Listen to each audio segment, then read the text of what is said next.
Let's review Ys 7, an action RPG developed by Nihon Falcom and published by Xseed in 2010 for the PlayStation Portable.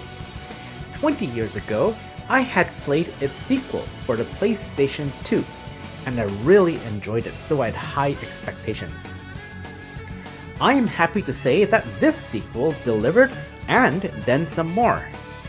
It has responsive, fast-paced combat, an expansive world to explore with hordes of NPCs to talk to, and multiple levels of difficulty for replay value. The combat is the star of the show. It easily feels more fluid than most action games. The main character moves a lot when he attacks, allowing you to easily chain hits while attacking. When you defeat an enemy, it explodes into loot that scatters all over the place and is fun to pick up thanks to the fluid controls. Even though this game runs at a stable and capped 30 frames a second, it almost feels like 60 frames thanks to its consistency and fluidity of the action. You can switch your controlled character by pressing the circle button. Some enemies can only be damaged by one of 3 attack types. The switching back and forth is both fun and rewarding. Your allies help out in combat and in collecting the loot. They don't do much damage, but they are mostly invincible to attacks. This game has some bosses that are pretty difficult, especially before you see the pattern. You can only carry at most 5 healing items per type, and some items max out at fewer than 5. This limits your healing, so you really need to dodge in certain bosses. The dodge mechanic in this game is one of the fastest and the most responsive I have experienced, but it doesn't make your character as invincible as in many games. In other action games, if I press dodge at the right time, I will evade the attack. In this game, you actually have to dodge the move, not just press the button. Thankfully, there's also a guard action, but it takes practice to time your guard. The story is spectacular. It is simple, solid, straightforward, and the execution is polished. There are so many NPCs to talk to. If you talk to an NPC again, their dialogue changes.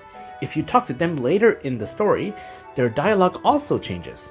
I won't spoil the story in this review, but the main character is called Adol Kristen, and he is merely continuing his journey in a new land. The art is great. The character portraits look good, the environments have plenty of details, and the dungeon designs look and feel organic. This game has some of the best dungeon designs, and it doesn't feel repetitive even after 20 hours with a fixed camera. The character models look good and animate fantastically. Sadly, in some of the cutscenes, there is no transition between animations, like from lying down to getting up. Instead, the model with the old animation fades out, while the new model with the new animation fades in. It kind of works, but I was surprised to see this in a major release game in the year 2009, when the PlayStation 3 was alive and well. I have reviewed plenty of PlayStation Portable games already, and this is the first time I felt that increasing the screen resolution could benefit this game a lot. Thankfully, there's an HD remaster for PC available, so check it out if you want. I have to mention the amazing soundtrack. The previous title in the series had one of my favorite soundtracks of all time.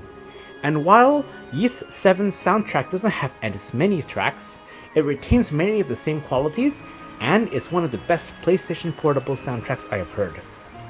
There isn't much voice acting, but I don't feel I'm missing it. This game is a great action RPG that every action RPG fan should check out. If you want to see my playthrough, please see the link in the description below. Thanks for watching and happy gaming!